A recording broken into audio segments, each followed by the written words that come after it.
on, everyone? Welcome to my channel. If this is your first time here, my name is Jake, and I'd like to say thanks for stopping by.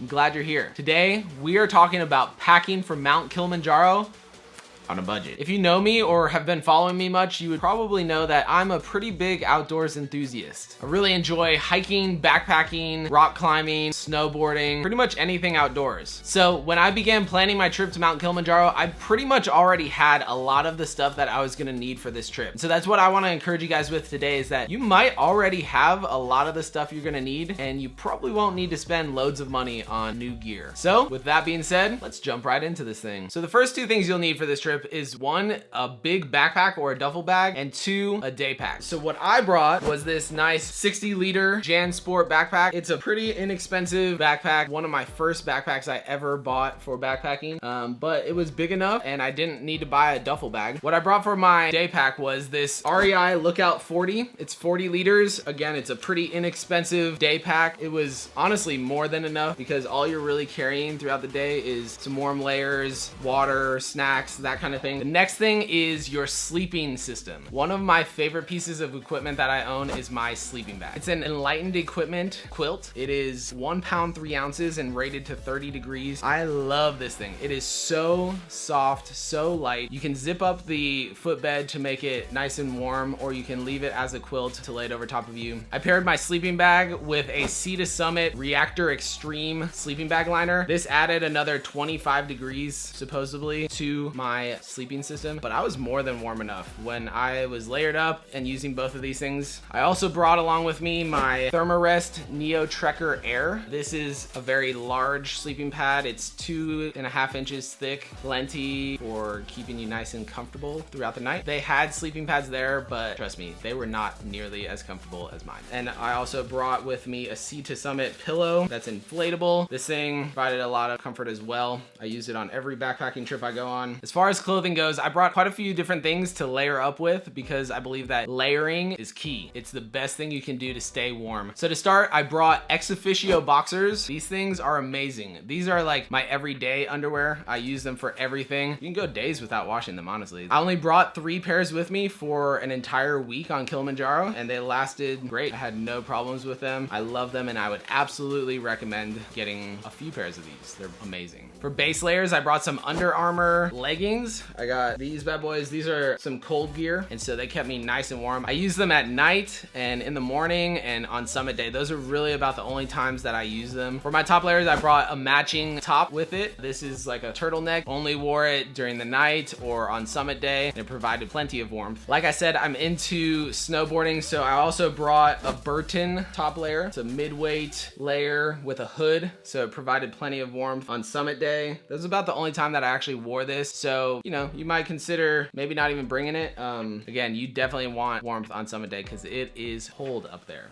I brought a couple different t-shirts. These are definitely not cotton. These are workout t-shirts, things that you would run in. They're moisture wicking. They were great. They were perfect for what I used every day. I literally wore just these 2 t-shirts every single day. And then I have a similar, very lightweight long sleeve. It's Outdoor Research. It was great for when it was just a little bit chilly or when we were hiking at higher altitudes and I needed just a little bit of warmth, something to like break the wind, but nothing that was gonna make me sweat too much. And then at night, I really wanted just something that was gonna be warm, just to provide an extra layer of warmth. And so I brought a flannel with me. This is literally a Walmart flannel. It cost me, I think, $5 or $7 from Walmart. I only brought 1 pair of pants with me for the entire trip. I brought these REI zip-off pants. You can zip off the legs and use them as shorts when you want, or you can add the legs and use them as pants. I literally used them as pants, I think, the entire time. I don't know if I ever really truly zipped off the legs because it was that chilly up there that I could use these as pants for the entire time. I did also bring a pair of gym shorts. These are just some nice cheap ones from Academy. They cost about $15. Use these at night sometimes, or if I washed my pants in a river or waterfall, I would wear these at night so that those would dry. This is one of my other favorite pieces of equipment. This is my down jacket. It's great. It's super lightweight, a great fill. It's got elastic cuffs, got an elastic hood that kind of wraps around your head, keeps you nice and warm. It packs into this pocket pocket. You can literally just stuff the entire thing in the pocket. I wore this every single night, wore it to sleep, wore it on summit day. Actually had to take it off during summit day because it was so warm,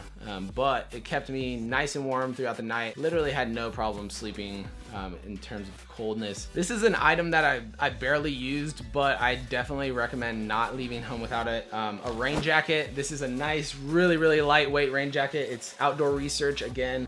Again, it packs into its pocket here. This is the Helium HD. It's got pockets in it, which is different from the Helium 2. I highly recommend this jacket. About 125 bucks. It does great on all of my adventures, but I hardly had to use it for Kilimanjaro because we didn't have much rain. But I literally talked with a friend the other day who did Mount Kilimanjaro, and they got rained on for an entire day, and she said it was the hardest part of her trip. I definitely recommend bringing one of these. Go lightweight, you can layer up underneath it, but it does a great job. These next two pieces of equipment I only used on summit day. Again, like I said, I'm a big snowboarder, and so I brought my snowboarding jacket. It's a Burton snowboarding jacket. Got it this past season while I was snowboarding, and I figured, why spend more money on a nice heavy jacket when I can use a nice waterproof snowboarding jacket? So I brought this with me. I had to unzip it part of the way up the summit because it was so warm, but it did awesome and kept me nice and warm on top of the summit. And so along with that, I brought snowboard pants. These did great. They kept me nice and warm along with some layers underneath them. As far as headwear goes, I brought a sun hat with me. This is a Columbia sun hat that I actually got for free. I pretty much use this on any backpacking trip I go on now. It's nice. It keeps the sun out of your face, keeps you from getting sunburnt. And then I just brought a cheap beanie that I already had. I just used this one. This paired with my down jacket with the hoodie, the Burton snowboarding shirt that I have with a hoodie, and it was perfect for just hanging out after dinner or sleeping in. Did a great job keeping my head warm. For gloves, I just brought snowboarding gloves. I brought these matched with some liners, and they did great. My fingers were a little cold, but I think overall these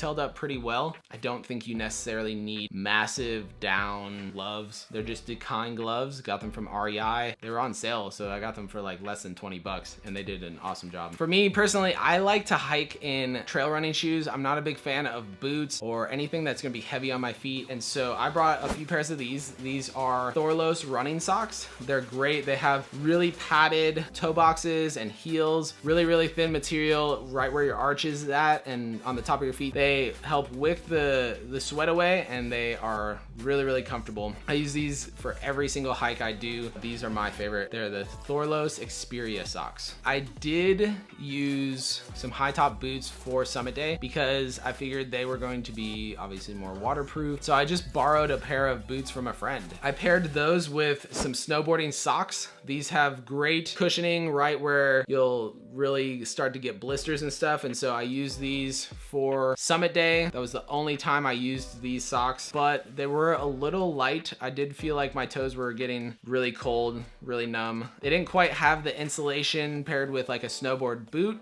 so that may be why my feet got a little cold, but they did a great job. And then at night, I use these socks. They're called heat locker socks. Literally, I think I paid like maybe $8 for a pair of these at a grocery store. They kept my feet very warm. They're super soft, very cushiony, and I just wore these at night again, just as something to keep me warm in the night while I was sleeping, and I had no problem with cold feet throughout the night. Like I said, I like to hike with trail runners, so these are the shoes I use. They are Ultra trail running shoes. These are the Lone Peak. They are great. They have really good grip on the bottom. They have a really wide toe box, and so that kind of provides a more natural feel for your feet. They don't feel like they're being squished on the bottom, and they have great cushioning. They did a great job. I had no problems wearing these for 90% of the hike. Something I also always like to bring with me on backpacking trips or anything, just for the comfort of being in camp, is a pair of Chacos. I use these every single night when I wanted to take off my shoes and just have my feet kind of be a little more free. Paired them with some socks to keep my feet warm. On our trek in mid-June of 2018, we had a lot of snow, and so they recommended us bringing some crampons with us. This is one of the pieces of gear that I had to buy for the trip. trip. They were like $12 on Amazon, and they held up great. They gave us lots of traction in the snow. We had about 3 feet of snow up on the top. It was pretty packed in because it had been traveled a lot and there hadn't been new snow. I'm very glad I brought these. They come in a little traveling case and they pack up pretty nice. Now time for the miscellaneous stuff. When it came down to eye protection and stuff for the trip, I kept seeing all these pictures of the people with the cool sunglasses that have like the little UV protection in the side things. I literally brought a pair of $14 PacSun sunglasses, and these things did great. I didn't feel like I needed anything more than that. Some of this stuff you can go and you can buy Arc'teryx and you can buy all this crazy tri-climate jackets and whatever, or you can just use the stuff you have. I used the stuff I had and I didn't have to spend that much more on gear that I wasn't going to use in the future. One of the most important things on the mountain is drinking water. They expect you to drink 3 liters of water a day. I brought a Camelback. This is a 3-liter Camelback, and I literally drank all of it every single day. The only problem with this, and I wish I would have bought something for it, I literally could not drink water on the summit because the hose of my Camelback had frozen up on me. They tell you to blow all of the water back into your Camelback so that it doesn't freeze. It still froze on me. So I recommend getting some kind of sleeve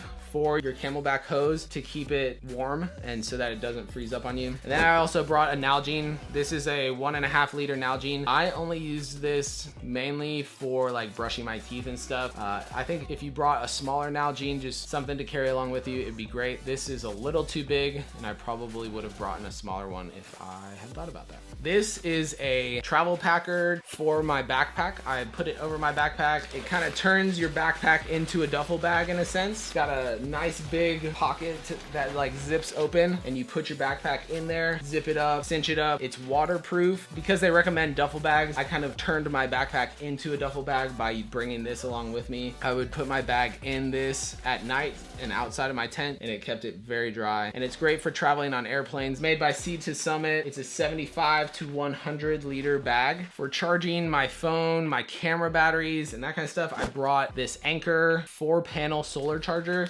It opens up like a book and kind of unfolds, has 4 panels. It's really one of the first times I used it on any kind of trip. A friend bought it for me before I left for the world race. The only problem I have with this is anytime it hits any kind of shade or anything blocks the sun, it stops the charging of your device. And so you would have to unplug it and then plug it back in order for it to continue charging. Other than that, did a great job. Also brought this BagSmart travel organizer.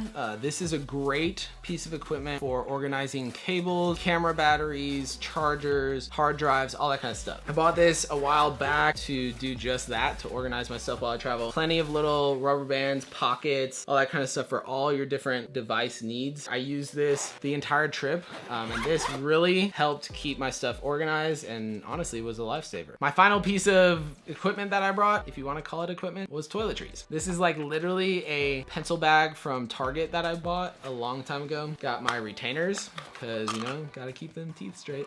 Got my toothbrush, got baby powder. This stuff, when you're hiking, backpacking, this is a lifesaver, especially if you chafe. Toothpaste, body wash for after the trail. This is liquid Band-Aid. I swear by this stuff. It hurts so bad when you put it on, but it honestly heals up small cuts really, really quick. And finally, Tums. I actually used these quite a bit on the trail. Just the mixture of food and altitude just kind of made my stomach upset, but I used this all the time. I would pop 1 or 2 Tums and would start feeling great. So that is my pretty much exhaustive list of what I brought on Kilimanjaro. I used pretty much everything. I can't think of one thing that I did not use that I brought with me, and so I feel like I did not bring too much or too little, but I brought just enough. And so I just want to encourage you guys, really think about what you're gonna bring. You really don't have to spend a lot of money on gear for this trip. You can use what you already have and save a lot of money. I will link a lot of the products below, give you guys prices and that kind of stuff. Again, some of this stuff I've already had, but I use for backpacking. It might be a little expensive to you,